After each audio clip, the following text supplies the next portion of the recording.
Ну а Якутск вновь стал центром зимнего волшебства мастеров международного конкурса «Бриллианты Якутии». Это уникальное событие ежегодно привлекает талантливых скульпторов со всего мира в самый большой город на вечной мерзлоте.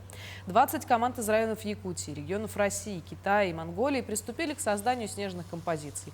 В этом году участники воссоздают работы на свободную тему. Конкурс называется «Солнце. Источник мироздания». Основными критериями конкурсных работ являются полнота и выразительность раскрытия темы, техника и мастерство обработки материала, степень законченности произведения. 2 дня скульпторы будут вырезать свои фигуры из льда и снега. Итоги конкурса подведут 1 декабря. Было заявлено больше, чем мы хотели, а так у нас всего 20 мест. Да, мы отобрали по эскизам этой работы. А сейчас все 20 команд закончили работать по льду. Сейчас они приступили по снегу.